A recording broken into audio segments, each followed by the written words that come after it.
All that good men have to do to allow the dark to triumph is to do nothing to stop it when they find it before them. Hello and welcome to Liam's Lyceum. I'm your host Liam, aka Hembar, and today I'll be doing a spoiler-free review of David Weber's Windrider's Oath. Windrider's Oath is a 2004 novel by David Weber, and it is book 3 in the War Gods series. Each build off of each other, and so I wouldn't really read 2 or 3 before you'd read 1, which is Oath of Swords. So go back and watch my review for that, or go read it. I reviewed it like 3 years ago at this point, but I read Oath of Swords in 2021 and was pleasantly surprised with how much I enjoyed it. And in 2022, War God's Own made it into my top 10 actually for the year, so I enjoyed it even more. And now it's time to get back into the story of Bozel Bonnickson, horse dealer, Herdani, and paladin of Tomanak, the war god.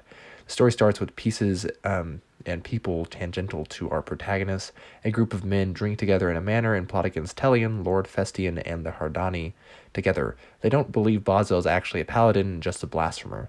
And their leader is not named, but we know he sits on the king's council and smokes, obviously. And another treat, undead creatures riding with a cold wind, is introduced to us at the beginning.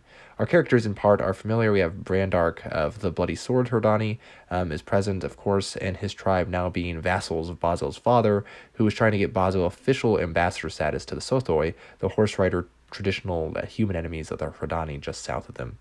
At least those two tribes of Herdani. We also have a new character in Liana, a 14-year-old daughter of Lord Telion. She likes Bozel, but feels like her position will see her used for political reasons and for political gain, and that she won't be able to do what she actually wants to in life. And then there are the likes of Caritha, an axwoman champion of Tomanak, like Bozel. We have Festian, the replacement for Mathian Redhelm, Telion the Baron, and Balthar. There's also Sothophalis, the capital, and Kalatha, the closest war-made free town to Belthar, where we get some of the story. War-maids aren't necessarily all warriors in Kalatha, but they each have some basic training in combat. We see the likes of the hot-headed Sumeta and the timid glassworker Thoretha.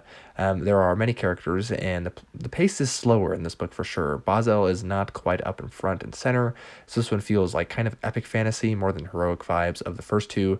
We also get some things kind of more in the background, which I didn't enjoy as much.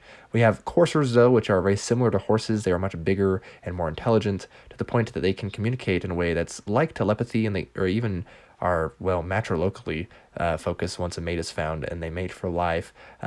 Easily, it is the weakest of the 3 books, though. The action is loaded in the back half, isn't as exciting as previous novels, nor do you really worry for our characters.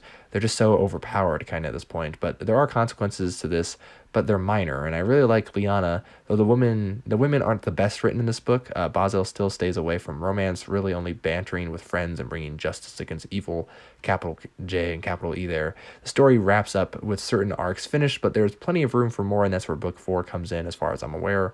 The story just doesn't flow like heroic fantasy anymore. I'd heard of Weber's writing gets more bloated the further he got in his career, and that's becoming evident here. Less so in the flowery words, though there are some here. More of the amount of thoughts and information is so much you could easily skip it. A lot of things I liked, like overcoming prejudice and adversity with racism and misogyny, is the same and as it was, but with less impact now, as we've kind of already hit that ground. And I'll always hold the first 2 close, even though they're really straightforward light fantasy. We'll see how the next 2 go, or 3 if we count Sword Brother, but I'm not sure when I will get to those, as I wasn't as impressed with this 3rd one as I was with the first 2, which is disappointing, to say the least. But I hear the next one has romance, which I guess is new. Anyways, Liam from Liam's Lyceum, I'll catch you next time.